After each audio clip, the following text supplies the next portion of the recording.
તો સમાધાનની 2 ચોકલેટ લીધી. કોના હાટું? જય દ્વારકાધીશ મિત્રો. સવારમાં નીકળી ગયા. હું ને મારો મિત્ર ગાડી લઈને તળાવની પારે જવું છું. કેમ કે આજ સમાધાનની 2 ચોકલેટ દેવાની હતી. કોને દેવાની તમને નહીં કહું. આવતી ગેમમાં જોઈ લઈએ. આવી ગયા તળાવની પારે.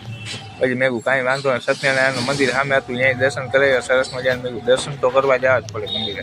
એ હનુમાન દાદાને દર્શન કરી લીધા ને ગાયો ગાય. ત્યાંથી પછી આપણે જવું હોય બીજી એક જગ્યાએ. પછી ભાઈબંધના પકોડા ખાધા. મજા આવી ગઈ. આનંદ આનંદ થયો એના પકોડા ખાઈને. તો મને મિત્રો બહુ મસ્તી ના રાજનતા. પછી ગાડી લઈને નીકળી ગયા ભાઈ ઘર તરફ.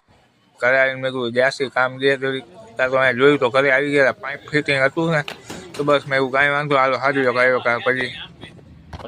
પછી શૈલેષભાઈનો ફોન લેવા માંડ્યો. કે ફોનનો કંપની મને કહી દે. પછી આવી ગયા દુકાને આવ્યો તો કયો કે માલ ને કયો કે મેં કહ્યું ગોઠવી નાખી. ઘણો બધો માલ હતો. કાર્ટૂન 3-4 ભરેલા હતા. અડધો માલ ગોઠવી. પછી કાકા જો તો કેવી રીતે રમત કરે છે.